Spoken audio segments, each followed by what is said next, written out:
Okay, we're back. But before we move on, let me just ask you this, which is I've already asked you. Why pistachios? Why did you make that selection? Because I had them. That was it? Yep. Okay. There were other alternatives that you could have chosen? Oh, yeah. Depending on what was in the show? Almonds. Okay. Pine nuts. Well, it was a good choice. It tasted very well. And I guess that's, kind of how, I'm a kind of a chef where I need to see it. I need to visually, for me to, if people come up and ask me like, hey, Randall, can you give me a recipe for, or what's the best thing for this? I mean, my head's just going all crazy. I go into a grocery store and I'm like overwhelmed. It's like, my mind just gets overwhelmed. Whereas if I have a list of things, I can start, making the choices from that. Well, and I think of just to wrap this segment up, but how many times do we get a recipe and then we go and get more stuff from the grocery store when we've got ingredients in the cupboard that could easily fulfill it that may not be on that recipe? Well, and one of my favorite things I like to say to people is that the recipe does not compel you. Okay, meaning that you need to take charge of that dish. If it's something that you're not familiar with or it's new to you, well, then that's a little bit different kind of thing. You're going to get familiar with the item, but once you become more familiar with cooking and the recipe, let your inner chef part kind of take over, and don't be compelled so badly by that. All right. So what are we doing now? All right. So now we're going to do some broccolini. Now, broccolini is kind of it's also called rapini, which is a little less. So this is pretty heavy stock. So this is what I'd call broccolini. But we're not going to eat all that. So what I do is I usually, trim that off. Now, what I've done here is I have blanched, and see how I kind of do it at an angle. It's a little nicer, and some of these are a little bit bigger than others, so I might, cut that in half, and then I might go and here I gotta do this for the camera. I might go and split it here, but not go all the way through, and then I can just pull it apart. So now I have, my broccolini is all about the same size, so that when I go to blanch it, I don't have some that are really overdone and some that are just tender.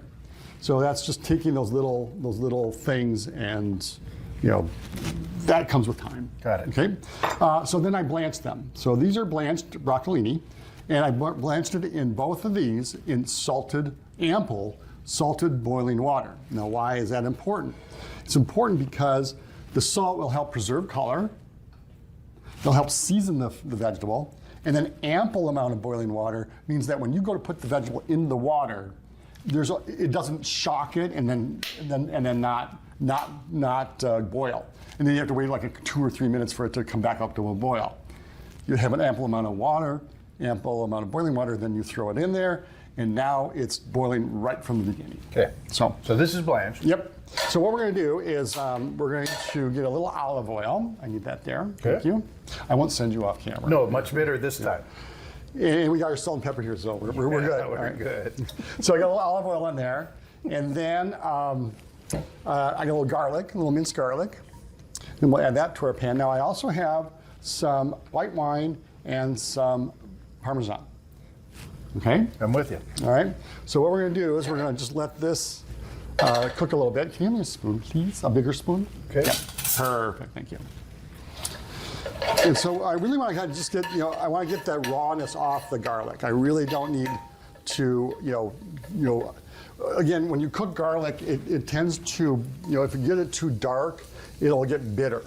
So we want to make sure that we don't, get our garlic too bitter. Now I'm adding my vegetables in there a little sooner than I did with the shallot, because I do have a tendency to, get that garlic too dark. And I just want to make sure that I'm watching it. And I also want to keep my vegetable up while it's in the pan. All right, now. So are we turning this while we're doing it? I'm stirring it around. Okay. I mean, it's stirring. And then, I might flip it a little bit, and that's just me being, that's the experience. I would end up having the tongs. Right. Well, and you can certainly do that, but you don't have time to be all, turny. Okay. Because there's a lot going on very quickly. All right, now the pan's getting quite warm. So what I want to do is I want to stop the cooking, or stop that from happening. So you just take a little white wine.